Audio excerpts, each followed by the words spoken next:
This is Lisa from Mobile Tech Review, and this is the Lenovo ThinkBook 14S Yoga. So the ThinkBook line you're probably familiar with already. It's the more affordable small business, home buyer alternative to the more expensive ThinkPad line of laptops, but you get some of the same goodness. For example, the Yoga design with the garaged pen, Intel 11th Gen Ultrabook CPUs, obviously a touchscreen, as well as pen support. A couple of other things going for it, not to mention this fetching Abyss Blue. We're going to look at it now.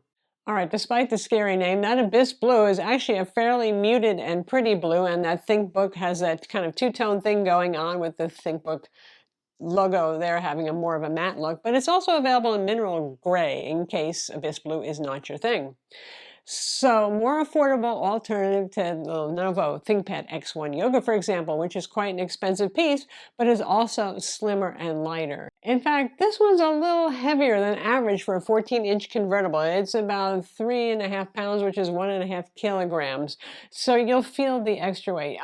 Does it make much of a difference to most people? Probably not, unless you're really looking for the super lightest carry. But if you're using it in tablet mode, then you definitely are going to want to rest it on your knee or something like that. Yeah. So inside we have Intel 11th Gen Tiger Lake quad-core CPUs. You can get it with an i5 or an i7. You can get it with up to 16 gigs of RAM. There are two M.2 PCIe NVMe SSD slots, one of which will be populated, so that's a little more expandable than average. That's nice as well. The pen is Lenovo's ThinkPad Pro Pen. It's Wacom AES technology, and it's perfectly serviceable. Obviously, in this sort of line of laptop, it's geared mostly towards note takers. You could use it for some art. It's maybe not Wacom EMR level like you would find on a Wacom Cintiq, but obviously that's not the target market. But it works pretty well. And it has a touchscreen. And it has Gorilla Glass. And as we often see with laptops that have Gorilla Glass, oh my goodness, is it glossy, glary.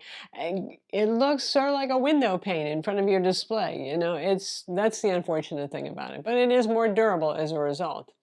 Brightness on this, they claim 300 nits for the full HD IPS display, and it's a little bit above that, so that helps, but you'd really need something super duper bright to counter that much in the way of reflection. So use this indoors, folks. Something we don't see so often on laptops anymore is a fingerprint scanner that is embedded in the power button on the side of the laptop. Since it's a convertible, they don't put it on the keyboard deck because you might be using it in some orientation where that's just not easily accessible. And it works okay. You have a webcam privacy shutter here, no Windows Hello IR camera, which, you know, that adds to the cost. They're trying to keep the cost low. Fair enough. Keyboard on this is decent enough. It's pretty low travel. It's not super springy. I might like it to be a little firmer, a little crisper. I had no trouble typing on it and typing well, but it just wasn't the most delightful tactile experience. This is not, again, you know, a high-end ThinkPad laptop, and the keyboard makes it obvious. And it has white backlighting for the keyboard. You got a fairly large Microsoft Precision trackpad. There is no nav point or razor stick pointer on this for those of you who are really fond of that. Performance, it's an Ultrabook. Core i5 or Core i7 are options. We have the Core i7, and it's going to perform well enough for things like your Office, your Zoom calls, you're doing some Photoshop work, all that sort of thing. Obviously, it's not a mobile workstation class. This is not meant for Blender. You have Intel Iris Xe integrated graphics, which is pretty good for integrated graphics, but it's not a gaming laptop either, folks. You get the idea. Performance numbers were where we expected them to be. They were just fine. Heat is well managed. It has a larger than average fan and a 2-pipe heatsink, so it's a little bit beefier, and that does help it to run cool, and you don't really hear that fan very much. So that is well done. As a practical, small to medium business or a home user kind of laptop should be, we have plenty of ports on board. We have a Thunderbolt 4 port, we have a USB-C 3.2 Gen 2 port as well, 2 USB-A and HDMI 2.0B, micro SD card slide, yay, and a headphone jack as well. There's no 5G option on this or 4G LTE, but you do have Wi-Fi 6, which is an Intel AX201 card with Bluetooth 5.1.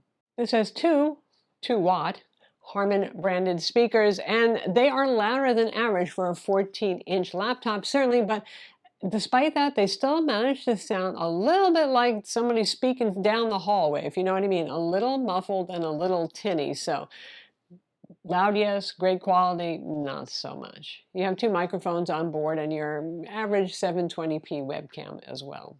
So let's talk about the pricing, because this is confusing and it's still COVID times and laptop prices can go haywire.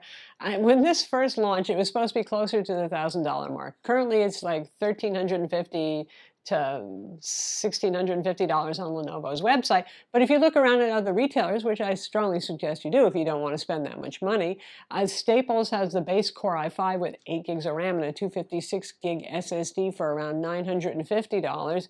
And our configuration, which is the Core i7 of 512 gig SSD and 16 gigs of RAM, is priced around $1,115 at B&H Photo Video, to give you an example. So if you're interested in this, do shop around. I mean, obviously at Lenovo's current prices, it's not sufficiently cheaper than an X1 Yoga to make you jump ship just to save some money. We have a large battery for a 14-inch Ultrabook inside. It's 60 watt hour and you get a 65 watt fast charger, but somehow that didn't translate into superb battery life. Given that's just a full HD resolution display in your standard Ultrabook CPU, it's kind of weird. There's no Intel Evo certification here or anything like that, but for us with 150 nits of brightness for the display, light computing kind of work, again, like Office, some Zoom calls, maybe a little bit of Photoshop, that sort of thing thrown in, I was getting 7 to 8 hours. And Lenovo only claimed something like 8.5 hours. And you know, manufacturers' claims tend to be pie in the sky. They're actually closer to accurate here.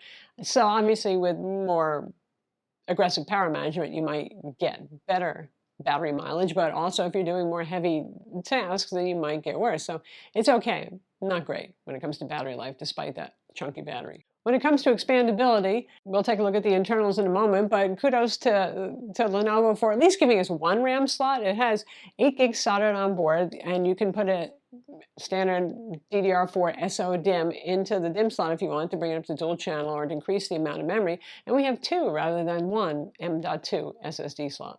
All right, to get inside, Torx T5 screws, they are all visible, and then a guitar pick to pry it off. It's got some pretty strong clips, pry from the back first, and most of the screws are captive on this. The ones in the front are shorter, remember that when you put it back together, though they are captive, so you probably won't be losing track. That's what the underside looks like, aluminum. And here are the internals.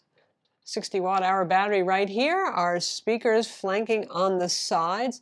Our single RAM slot lives under this cover right here, the heat shield. So you just pry that up and then there is the RAM right there. So we have a 16 gig model, so it has 8 gigs soldered on board. No matter what, you're gonna get that 8 gigs soldered on board. And right here, the additional 8 gig module, so we have dual channel 16 gigs of RAM.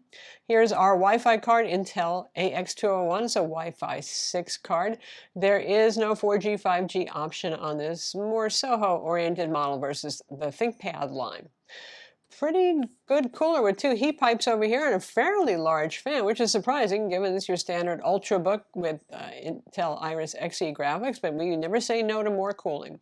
And something that's a little unusual here, 2 M.2 SSD slots. So you're going to get it with 1 boot SSD here. They're using a half-height drive, which benchmarked pretty well, but there is room for a full height here. They have just a cover to take it up.